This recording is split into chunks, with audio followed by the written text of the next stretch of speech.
L'actualité En français facile. Nous sommes le lundi 10 juillet. Bonjour Marie. Bonjour Cyril. Quelle est la première actualité dont vous allez nous parler? Je vais d'abord parler de la situation préoccupante des services d'urgence en France pendant la période estivale.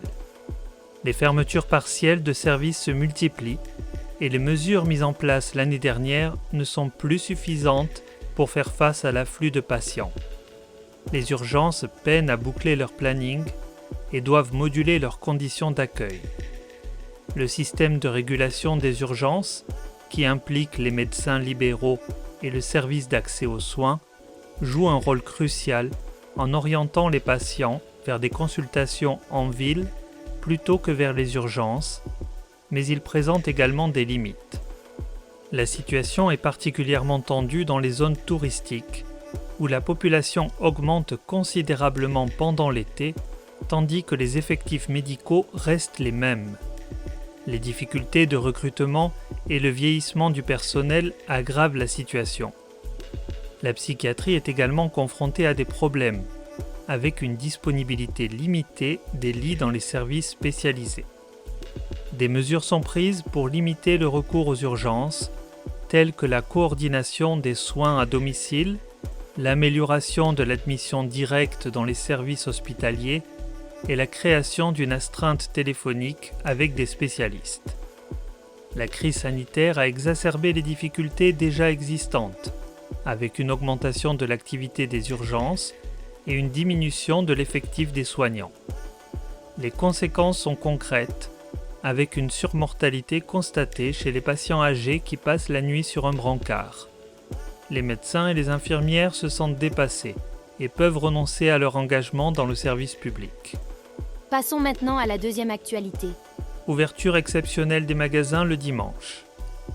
Les commerçants avaient la possibilité d'ouvrir leurs magasins ce dimanche en compensation des violences urbaines récentes, grâce à des autorisations exceptionnelles délivrées par les préfets. Cependant, de nombreux commerces ont choisi de rester fermés. Certains n'ont pas été informés à temps de cette possibilité, tandis que d'autres ont eu du mal à s'organiser en urgence pour mobiliser leur personnel. Certains commerces étaient ouverts grâce à des dérogations déjà existantes ou grâce au dispositif du dimanche du maire.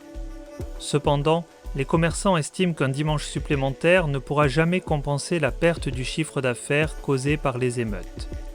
La première semaine des soldes est cruciale et ensuite, les ventes diminuent car les gens partent en vacances. Le temps perdu ne peut être rattrapé et prolonger les soldes d'été n'aura pas un impact significatif. Les commerçants ne sont donc pas en faveur de l'idée de répéter cette mesure à l'avenir pour compenser les pertes. Passons maintenant à la troisième actualité du jour. L'augmentation des cambriolages en été. Selon l'Observatoire national de la délinquance et des réponses pénales, les cambriolages augmentent d'environ 10% pendant l'été par rapport au reste de l'année. Pendant que 40% de la population part en vacances, les voleurs en profitent pour commettre leurs méfaits.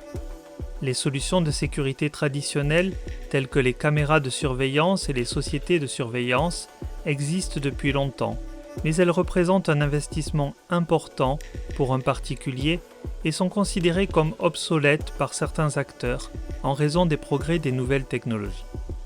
De plus, les vigiles n'ont pas le droit d'intervenir pour chasser les intrus. Ils peuvent seulement alerter la police et constater les dégâts par la suite. Avec l'avènement du numérique, des solutions de sécurité abordables ont vu le jour. Les caméras, les capteurs de mouvement, les sirènes et les détecteurs de fumée exploitent une connexion Internet via le Wi-Fi pour communiquer avec un smartphone et envoyer des alertes en temps réel en cas d'intrusion. Certaines caméras enregistrent les preuves sur une carte SD, tandis que d'autres envoient automatiquement les données dans le cloud pour les sécuriser. Une fois l'intrusion confirmée, c'est au propriétaire de réagir, notamment en appelant la police. Il est même possible de parler directement aux intrus pour les encourager à partir les mains vides ou pour rassurer une femme de ménage surprise par l'alarme. Certaines caméras peuvent également fonctionner à l'extérieur avec des batteries offrant jusqu'à 12 mois d'autonomie. Différents modèles de caméras de surveillance sont disponibles sur le marché, offrant des fonctionnalités variées telles que la détection de mouvement, la vision nocturne, l'enregistrement vidéo et la connectivité Wi-Fi. Certains modèles sont plus abordables, tandis que d'autres offrent des fonctionnalités plus avancées, comme la reconnaissance faciale et l'auto-tracking. Il existe également des solutions tout en un, qui comprennent des détecteurs de mouvement, des détecteurs d'ouverture, des sirènes et des systèmes de surveillance professionnelle. Merci Cyril. Vous revenez demain? Bien sûr, à demain Marie. À demain.